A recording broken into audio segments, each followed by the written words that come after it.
grab your water from the table. No, that's all good. I actually got water in my bag. Okay. What's going on with you? Yeah, good. Get you rigged up here. This on here. Jig.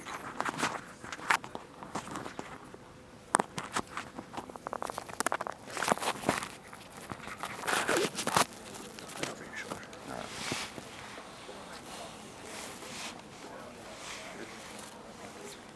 Dallas, I asked Malachi the same question. It seems like every year there's rumors, oh, this could be it for Nick Saban, but you guys had a big commitment yesterday, and you guys are still in the college football playoff. It seems like every other year, every year. Do you find that comical, just the kind of other teams kind of trying to say, this is it, and that goes against me, but he's still got it going, rolling good? I mean, when you're a coach as dominant as Nick Saban, people don't really want to see you win no more. So, people just start saying stuff like that, that he might be over with and stuff, but I don't think he's going nowhere anytime soon. So. Have you seen it just the same since you started? That was Malachi was saying he's the same guy every day. Yeah, he's the same guy every day, comes into practice, snaps on people, gets on people about anything. But, he loves us. He shows a lot of love. He wants the best for everybody. That's No Limit, that's what people call it. Yeah. Where does that name come from? Honestly, I grew up and I really started calling myself that in middle school for real. But I was a big G Herbo fan, a rapper, and his little thing is No Limit too. And so I was like, I started paying attention to it and stuff like just like the name No Limit, like no limitations at all, like knowing it's no limit to what you can do. So I started calling myself that, just to let myself know every day that it's no limit at all.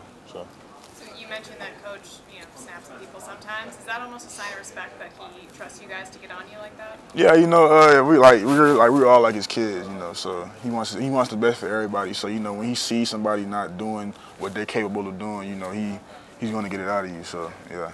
Do you have any legendary ones that happened to you when you were the subject of that? Oh yeah, it was actually recent. It was actually this season. So, but my freshman and sophomore year, he didn't really get on me because, I always try to make sure I did what I do, give it my all every day in practice. But, it was one time during fall camp, I was rushing up the field, but I was supposed to take the back coming out if he would have peeled out, and I didn't. But this is during a walkthrough. It's not no live period, this is before practice even starts. And then after that, who has the back? Oh, blah, blah, blah, blah. And then, of course, I messed up. And then after that, we had flex. And flex is like a little warm-up where you go back and forth between sideline and sideline. And he comes to my line and just stands there on my line. Every single time I ran past him, he would say some slick stuff like about the same play I messed up on. It was crazy. All I could do was laugh though. Just soak it all in. So I take it you haven't made that same mistake? Nope, haven't made that same mistake yet. Nope. At the same time, right, he can be harsh to you, maybe not harsh to you guys, hard on you guys. Yeah. And get that out of you, but he's also able to relate to you guys. Yeah. How exactly does he balance both of those in your point of view? I mean, Coach Saban, he's been coaching for a very long time, so he understands how his players feel at a certain time and stuff like that. But at the same time, he knows what it takes to be a champion. So it's just all about us as players, trusting in what he's saying and just going by how he runs things and stuff like that. Because he's been there, done that before we've even been in college. So it's just a trust that you got to build with him. Malachi was saying that this year, coach is maybe not lenient, but a little bit more. I see what you said. I'm already knowing what you're saying. Yeah. Is that something that you noticed? I mean, yeah, I feel like it is, but I feel like him being a little more flexible and understanding, the relationship between him and his players is unbreakable. So that's one thing I would say, between the whole him being a little more cooler or something like that, But I feel like that's just Bill's relationship between him and his players. So, yeah.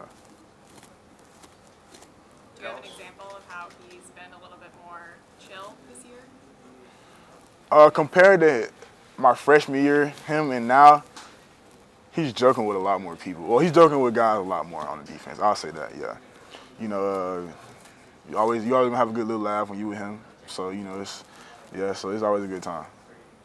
Dallas, this defense for next year is adding LT Overton and Imani Jackson, both committed. I mean, what do you know about their games, or what is this defense getting those two? I watched LT a lot when he was at Texas A&M. That was a team that I watched a lot of their film. With them having a lot of sacks in the SEC and stuff like that. So I know what he could bring to the table, and I also remember Damani from high school, so I know what he's about for sure.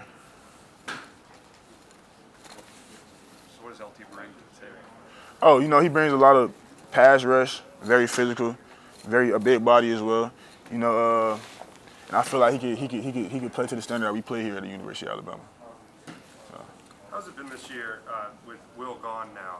Kind of the premier pass rusher on the team. You're always well regarded, but now it's your pass rush, and 41. What has that been like, this transition? I mean, Will, right? With him on the field, he gonna get his regardless. So, it was. But I feel like Will showed what the standard of being an outside linebacker at the University of Alabama really is. So I feel like he just paved the way for a lot of people, in the outside back room. Guys like me, Chris Braswell, Quandarius Robertson, Keanu Coot, and all the young guys we have in the room as well. But he kind of just set a standard for us. So I feel like without a Will, we probably wouldn't be playing how we play now. So I feel like he plays a very big role still in today's season. Just by how he carried himself last season. What are some of the nuances to playing an offense that uses the tight ends as much as Michigan does? I mean, playing in the SEC, you would see some tight end play, but playing against Michigan, who sometimes have 3 tight ends on the field at the same time, it's different in a way. But it's just all about how we prepare as a team, how we adjust to the team as well. We had a lot of time since the last time we played to really study those guys, understand how they run the ball and how they use their tight ends as well. So, yeah. What exact adjustments do you have to make for that?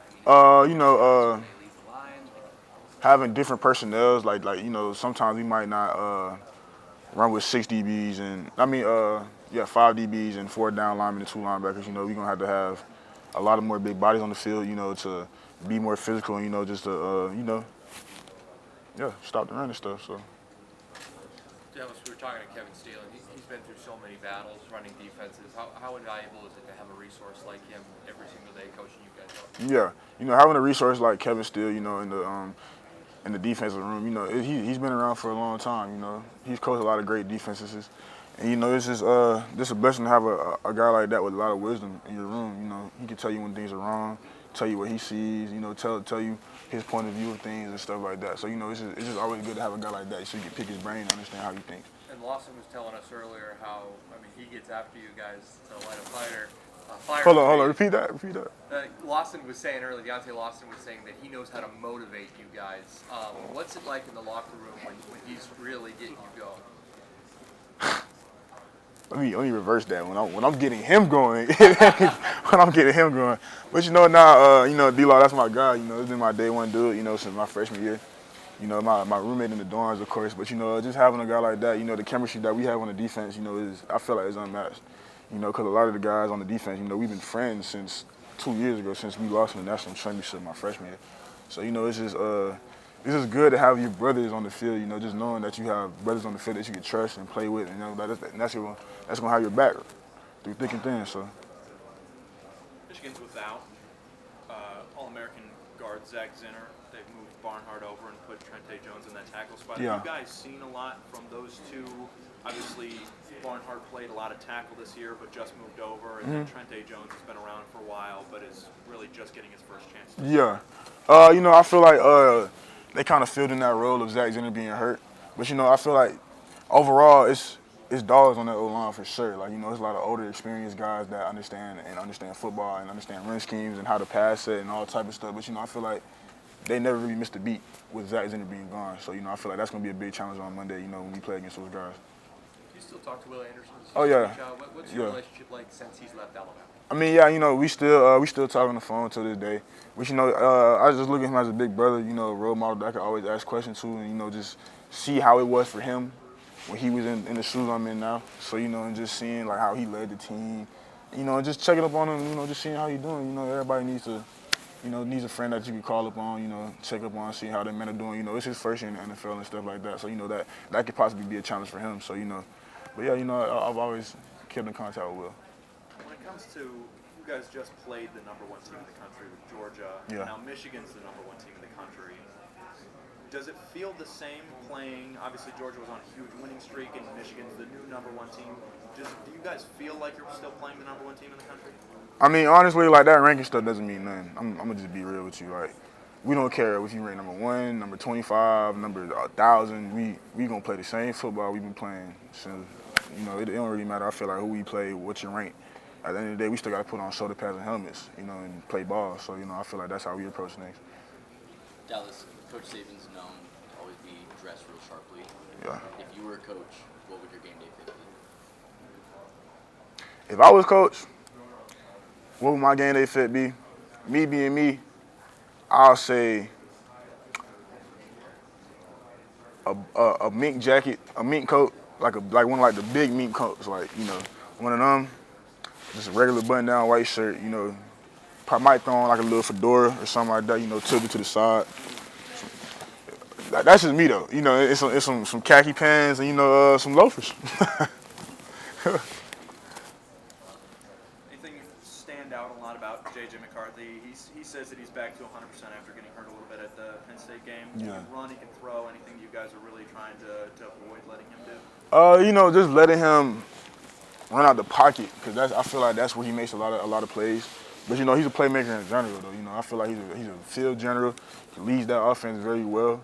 You know, you can just tell that, like, they're very sharp and precise on what they do on offense, you know. But I feel like overall he's a good quarterback. It's going to be a challenge to play him on Monday.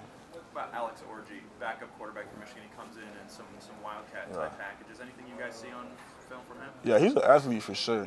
He's a very freak athlete. But, you know, it's just we're gonna have to contain him when he's back there at Wildcat and stuff like that. You know, just have to be prepared for whatever we face. But the comparisons between Orji and Milroe, anything that you see on tape that those two do alike? I mean, well, you know, they both athletes for sure. But, you know, that's at the end of the day, that's Alex Orji and that's Jalen Milroe. So, you know, I can't really compare and contrast, you know, and ain't really, you know, so, yeah. You played for George Smith at Aquinas, right? Yeah. Legendary. Legend. High school coach. Legend. What are your thoughts about, you know, the stretch of 7 years Yeah. high school through now, working with two legendary coaches? Yeah, you know, it's just I feel like I always wanted to be coached by a great coach that knows what they're doing, that's been around for a very long time. So, you know, I feel like when I transferred to St. Thomas, I trusted Coach Smith and Coach Harry and what they built at that school. So, you know, I feel like that was the best fit for me. And I kind of took those same type of ways how I went about things about coming to the University of Alabama, being coached by Nick Saban. So, you know, I feel like it kind of correlates in a way, you know, just being coached by two greats. You think you got to Alabama more prepared for playing at Alabama because of what you learned from Coach Smith? I mean, honestly, college is a whole new beast. So I feel like no matter what you prepare for in high school, you are going against grown men now. Like, you're going against grown guys that been there for 3-4 years, that know what they doing, and, you know, just being a freshman coming in, you know, it's just something that you just got to adjust to, honestly. But I feel like everybody adjusts in their own way and adjusts differently, though. But I feel like Coach Smith did and Coach Harry did prepare me in a way, you know, with things like we did. Like we used to practice at 6 o'clock in the morning sometimes, you know. We don't practice at 6 o'clock here, but we lift at 6:30. So, you know, and just, you know, just instilling the foundation in this as a high school football team. So, you know, it's kind of the same rules and beliefs here. So. You said it's a whole new ball game. Yeah. So your freshman year at Alabama, you come in first practice. Who was the offensive tackle that gave you your welcome to college moment? Oh man. So I really feel like I didn't experience my welcome to college moment till my first practice with the ones. So in high school, I mean in fall camp, I was with the threes a lot because, you know, it wasn't really no injuries. And then when guys went down like Chris Allen and Drew Sanders, like it was my turn to step up, and I was with the threes. So, you know, I really feel like my first day of practice with the ones, and I went against Emil Ekiyor and Evan Neal. That was my welcome to college moment. It was like the first snapping team or something like that. Like, Evan Neal probably drove me back. Like, he drove me out the screen on the field. So it's not like he didn't even drive me back. Like, I was really out the screen, and like I was like, I couldn't even be mad at it. But yeah, but, you know, I don't regret none of that because he got me better. You know, he got me prepared. So, you know, going against the guys like that in practice made the games even easier. So, you know, it's just a blessing. But, you know, everybody get dogged out though they freshman year. So. Is that what makes a program like Alabama so special, you think, where there's that depth and experience all across the board, where you can get better like that? Yeah. You know, the guys who go against the practice every day, you know, they some of the best in the country, in my opinion. But, you know, like, for example, like, you know, me and Chris Bradley, we go up against J.C. Latham every day. And, you know, J.C. Latham, in my opinion, he's the best tackle in college football right now. But you know, just going against guys like that in practice is always competition, and you always learn to get better every day. So that's one thing I would say. Dallas, you expect excellence out of yourself, and we see that in how you play. But what does Coach Saban demand out of you on a daily basis? He really demands me to be a leader, you know, because I've been playing since I was a freshman and stuff like that. So, you know, I guess he understands that, like, I've been there and was mature enough as a young dude, you know, to handle my business. So I guess he wants me to instill that into the younger guys that we have on the defense and stuff like that, and just the team in general. So, you know, he just listens to me to be a leader, you know, make sure that things are being ran right in practice and, you know, in the locker room as well and off the field. So. Dallas, Michigan is a team that likes its trick plays, some sort of fake almost every game. How do you as a linebacker prepare for that and not bite on the fake? You know, just looking at tendencies, you know, with trick plays and stuff like that, you have to pay attention to everything. You know, but I feel like just a lot of film preparation, you know, just being on your P's and Q's on the field, you know, it's important in stopping trick plays. Do you think there's any way to predict them, or is it just kind of once the play happens, diagnosing it quickly? I feel like you can't really predict when a trick play is going to happen, but like something's going to be off for sure. But you just got to read and react to it. You know, that's all football is, especially on defense. Read and react. What's the best trick play you've gone up against in practice or in a game? I ain't gonna lie, I got to get my hats off to Arkansas when we played in my freshman year, I believe. When we played Arkansas my freshman year, they got hit us with a fake field goal and scored. And then kicked the field goal out there, like a real field goal after. So, you know, I feel like it really caught everybody out guard for real. Yeah, that for sure. Malachi said that one of the big things with Coach Steele this year has been him kind of re-implementing the Bama standard in basketball camp. How is that something you kind of saw with him working under Coach Steele this year? Oh yeah, for sure. You know, seeing Coach Steele when he first came in, he always talked about how he coached here at the University of Alabama.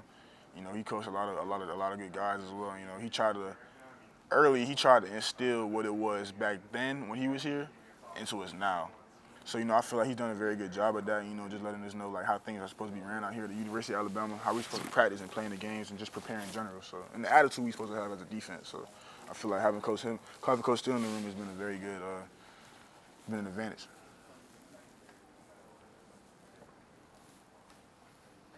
Yes, sir.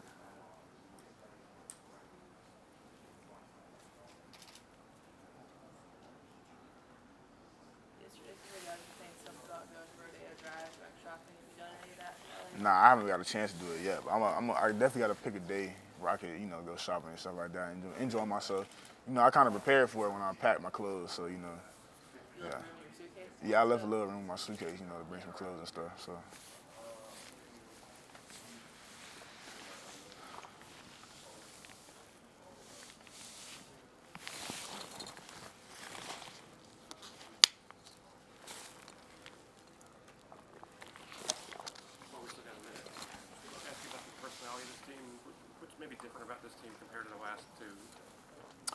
I feel like the personality between this team and the past two teams I was on is the chemistry that we have as a whole team. You know, the past 2 years I feel like, you know, it's a team, but you know they have like little groups and cliques that, you know, that we have. You know, I feel like this year is a difference because everybody's together as a team. You know, just we have a lot of team events. You know, people might come over to people's houses and stuff like that just to eat. And so, you know, I feel like the chemistry and the bonding and the camaraderie we have as a team is very good compared to the last 2 years. So that wasn't maybe as much of the case the last 2 years? Nah. How did that change then? It changed when over this summer, you know, we had guys like, you know, Chap, Haha, and you know, Denzel really emphasize about how important it is to do stuff as a team, you know, just to be each other's brother. You know, we like to say B-side 5. You know, and so I feel like that's something that we take serious every day. All right, that'll do it for the Alabama media available. Sure, yes, sir. Oh, shit. Bye.